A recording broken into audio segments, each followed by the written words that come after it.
In our election coverage, Trump rolls out a new child care plan. We'll tell you the details. Plus, a McLennan County man accused of murdering his girlfriend 2 years ago is on trial this week. And a Killeen girl is doing much better today after getting hit by a car last month.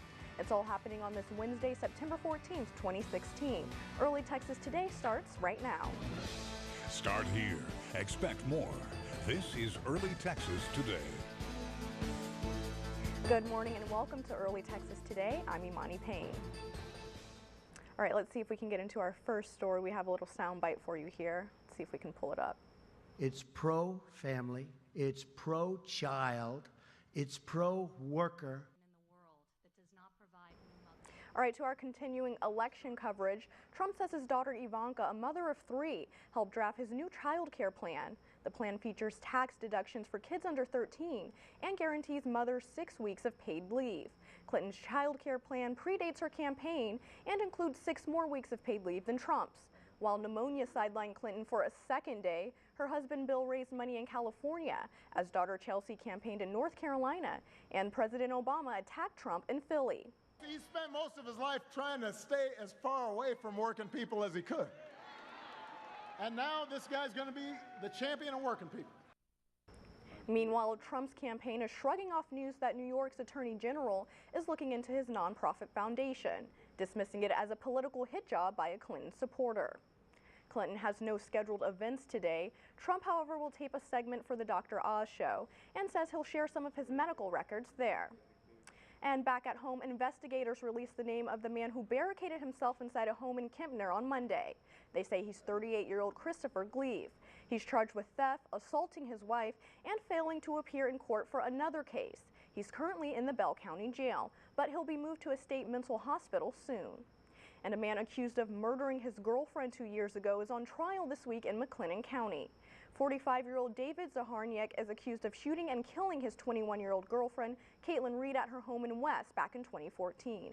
His attorneys say she had a history of depression and committed suicide. The trial is expected to last at least a week. And after a heated discussion, Killeen City Council passed a budget for next year. While the city avoided cutting jobs, they did cut funding for 19 vacant positions. The budget will allow both branches of the city's public library to stay open. While the new budget is still $1 million in the red, it is better than the nearly $6 million budget shortfall the city had going into last night's meeting. We'll probably be going through this process again, and hopefully we can get a jump on it and start this earlier so that we can say, you know what is it that we need to do? If we need to raise revenue or cut more expenses or cut services for next year. The gap in the budget will be filled with money from the city's general fund. And some good news out of Killeen this morning. An Ellison high schooler who was hit by a car in front of her school last month is awake. This comes after she spent close to 3 weeks in a medically induced coma. The family of 15-year-old Morgan DeRemus confirmed she has been awake for a few days now. Her dad says it's unclear if she recognizes anyone, but she is breathing again on her own. A missing Killeen man with signs of Alzheimer's was found safe for the second time in a month. 75-year-old Herman Parrish disappeared from his house on Cloud Street early Friday morning. He was found Monday night under a bridge off Veterans Memorial Boulevard and taken to the hospital for observation. Parrish is a registered sex offender. Belton ISD is mourning the loss of former Deputy Superintendent Royce Boren. Boren worked for the district for 39 years before spending 10 additional years as a trustee on the school board. He worked as a teacher, coach, and even principal during that time. Boren died earlier yesterday, and he was 83 years old. And 3 police officers in Phoenix are recovering today after they were hit by a car while standing outside a gas station, and it was all caught on camera. The store surveillance video captured the moment yesterday when the car plowed into the officers, throwing one several feet in the air. That officer suffered a head injury. Another officer broke his leg, and the 3rd officer received minor injuries during a struggle with the driver. The driver was arrested. Police believe the driver targeted the officers and may have been drunk. Now there's growing fallout for Wells Fargo in the aftermath of a huge scandal where employees opened millions of fake accounts to meet aggressive sales goals. Wells Fargo CEO John Stump tells CNBC that the employees who opened unauthorized accounts did not represent a flaw in the company's culture, but some employees say the pressure to perform well at the company can at times be too much.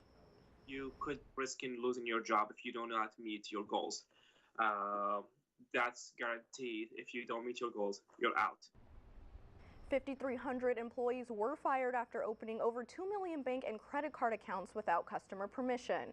Now the company is dishing out around $200 million in fines. Some good news, though, many Americans got a raise. According to the census, the income for a typical household topped $56,000 last year, increasing more than 5% from 2014. It's the fastest annual growth on record. However, it is still about $1,000 less than the median income in 2007, which marked the start of the Great Recession. And Tropical Storm Julia formed late last night off of Florida's east coast and has already caused some serious damage. A gas station just east of Jacksonville, Florida lost a chunk of its awning to Julia's high winds and rain. 40-mile-per-hour winds and bands of heavy rain are threatening homes and businesses in northeast Florida and southern Georgia. Much of that area is under a tropical storm warning. And finally, a somber anniversary today. It's been 1 year since flash floods devastated a community on the Utah-Arizona border. At least a dozen people died where 3 cars were swept away by a wall of water. Many of them were children.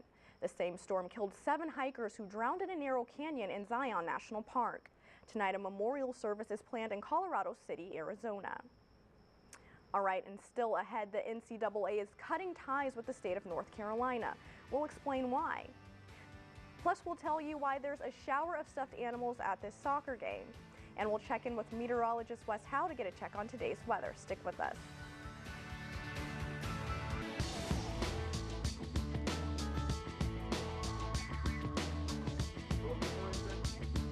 Through the work week and kind of winding things down here a little bit, we've got some rain chances that are starting to increase as we progress towards the weekend, but we've got a boundary layer to the north of us up along the Red River that is likely going to stall out there. That's going to leave West Texas quite a bit of rain, and it's going to give us rain chances, but they're not as great as we were thinking earlier in the week. 76 degrees currently in Waco. Live look from our Baylor Scott and White Hill Sky Live weather camera. Satellite and radar currently does show that cloud cover here. It's very calm outside, very still, kind of almost eerie-like with that cloud cover building back in from the south. It's a muggy morning. Now, with that being said, we're going to see some isolated showers as we start to heat up here throughout the afternoon. Off towards the west of I-35 from Gatesville back towards Killeen and Lampasas and further towards San Saba. That's our best potential for seeing some morning and then into the early afternoon rain showers. So here it is. We got sunny conditions off towards the east. Winds are out of the east as that ridge of high pressure we've been talking about continues to shift further eastward the last couple of days. That's going to spark off possibly some rain showers. I don't believe it'll be early in the morning. The rain that we see at 8 a.m., that's just humid air masses. Now, as they start to warm up into the mid to upper 80s and low 90s, that's when we're going to see the rain showers fire off from Meridian back down towards Hamilton and Burnett, and then further off towards the east. Future track is picking up on the potential of a little bit of moisture off towards the east as well from Fairfield and Centerville, but I don't believe that much of that will materialize. Anything we see will be off towards the west this afternoon. That's why we're going to hang on to a 20% chance of any additional rain. Here's that cold front that is kind of really just stagnating right along the Red River and then off towards Midland, Odessa, and far west Texas. High pressure ridge behind it, an area of low pressure down towards the Houston Gulf Coast. That's what's going to increase our humidity levels over the next day, day and a half. So that cold front not moving very fast, really stalling out here across the north. And as it tries to work its way here, we'll see some rain showers from Wichita Falls back towards Oklahoma, Lubbock, Midland, Odessa, the far western portions of the Lone Star State. We'll see the heaviest rain. We're going to have chances Thursday through Friday, and then better chances, it looks like, through the weekend. But even then, I don't believe it's going to be a washout for us. So, all right, guys, here's what we're looking at. We'll recap today. 92 degrees. It's definitely going to be warm. It's going to be muggy, very similar to yesterday when it felt like it was into the mid to upper 90s, even though the actual air temperatures were several degrees lower than that. Isolated showers, none of those really materialized here locally. That's pretty much what we're thinking again today, most of which will be off towards the west if we see anything. Okay, we'll update the 7-day forecast here in just a few more minutes. Okay, I threw my umbrella in the back of my car just Good in case. case. So I'm covered Yeah, there. Weekend plans, though, are you thinking better to stay Still inside? better. Well, I mean, I wouldn't watch a stay movie? inside. I would just Okay. keep your KCEN app on hand. You can look at the radar there and update your weekend plans accordingly. Okay, sounds good. Thank you, Wes. All right, let's get into what's trending on the web today. So first up, a group of European soccer fans were throwing things at one another on Sunday, but in this case, it was all for a good cause. So take a look at this. Teddy bears. Yeah. During a soccer match between two Dutch teams, a large group of fans decided to show their support for other visiting soccer fans who were also patients at a local children's hospital. So the fans decided to shower the kids from the children's hospital with hundreds of stuffed animals. Now, it's really sweet. I don't know about you, but stuffed animals always seem to get me through kind of a rough patch when I was a kid. Yeah. So I think that was a great gesture on their part for sure. Great idea. Cute video. Very cute. All right, what do we got next? Check this out. We're moving on to a mom heading a medical awareness fundraiser was overjoyed when she received a donation from an unexpected supporter. It was her 6-year-old son. Oh, wow. Check out this. Yeah. The mom says her young son, Parker, heard his mom talking about the fundraiser with someone on the phone. That's when he decided to make a contribution of his own. Parker donated all of his savings money, a whopping $2.50. Hey, it's the thought that counts here. Yeah. And he says he was saving the money for a Spider-Man toy, but thought his money would be needed for the fundraiser instead. There's hope in the world. That is pretty cute. Yeah, it's pretty cute. Okay, and finally, there's nothing more beautiful than pure confidence, right? Well, a 19-year-old girl from India proved just that. Reshma just made her runway debut at New York Fashion Week, but the journey getting there wasn't easy. 2 years ago, she was attacked by family and friends in India. They poured acid on the model, resulting in her losing an eye. But clearly the model didn't let that stop her. She got out there and she strutted her stuff on the catwalk, and I just love this story. You know, people, they hand any kind of card and they just take it and make it into something beautiful and kind of triumph in the end. Yeah. That's great. I mean, I don't know what she's wearing there, but I love the idea that she is, you know, that's fashion in general. Yeah. And, but no, she's not afraid of it, and she gets right out there and keeps on going. That's fantastic. Yeah, awesome. Awesome stories today. All right, well, coming up next on Texas Today, the NCAA is cutting ties with the state of North Carolina. We'll tell you why next. And a self-described hippie may be getting evicted from her treehouse. We'll tell you about that coming up. Welcome back. North Carolina is dealing with more fallout from House Bill 2. It's the bill critics say is attacking the LGBT community. The NCAA has joined a growing list of organizations to take its business elsewhere. Dan Shinneman has the story. The NCAA's decision to pull championship events from North Carolina is costly to the state. In Greensboro, set to host the early rounds of the NCAA men's basketball tournament, it will cost the city some $17 million. We have people who work these tournaments, hourly workers who will not be working those nights, and it'll be tough to make their budgets. In all, 7 championship events were moved out of the state. The reason? House Bill 2, commonly called HB 2, which requires members of the transgender community to use bathrooms that correspond to the gender on their birth certificates in government buildings. It also removes state anti-discrimination protections for the LGBT community and prevents local governments from expanding those protections. The NCAA's president said, "We believe in providing a safe and respectful environment at our events." HB 2 supporters insist the bill is not about discrimination, but safety. It's just unbelievable to me that these entities would think it's okay to invade the privacy or security of a woman or a girl in a shower or a locker room. North Carolina Governor Pat McCrory, who signed HB 2, released a statement saying the issue will be decided by the courts and encouraging other organizations to, quote, respect and allow our nation's judicial system to proceed without economic threats. Dan Shenneman, NBC News. The NBA has moved the 2017 All-Star Game from Charlotte. Entertainers like Pearl Jam and Bruce Springsteen have canceled events in North Carolina because of objections to the bill. Now, a self-described hippie may be evicted from the treehouse where she's lived for decades. Shawnee Chaser, a 65-year-old flower child, says she's called this open-air paradise her home for 25 years. She says it represents the simple life and provides everything she needs, plus a fountain, pool, and pets. But Miami-Dade County received a complaint from a neighbor. They say Chaser shares the place with at least 8 other people, so the county says it all has to come down. While Chaser says everything is up to code, the county has cited her for permit violations. I am claustrophobic, so I can't have any walls or windows. I can't even have screens. They have come in like petty tyrants and want to pretty much take down the whole place. She has about 100 days left to bring it up to code. She says if the county tries to demolish the property, she plans to chain herself and others to the treehouse. All right. Well, still ahead, the National Toy Hall of Fame has released its top toy finalists for the year. We'll tell you which toys made the cut next. Stick with us. Welcome back. A GoFundMe page has been started for an elderly popsicle vendor in Chicago after someone snapped a picture of him pushing his cart and it went viral. Now more than $300,000 have been raised. Here's Regina Waldrop with the story.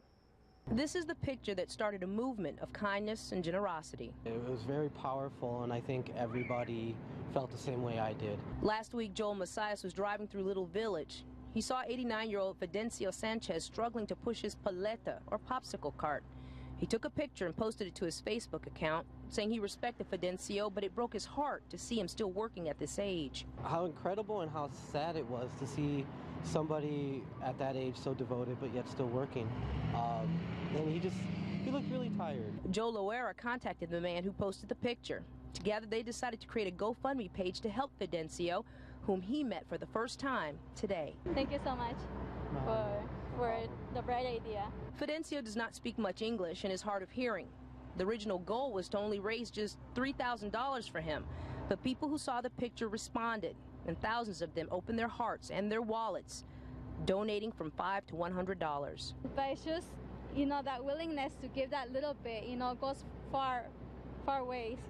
And it's just incredible, how, the power of unity.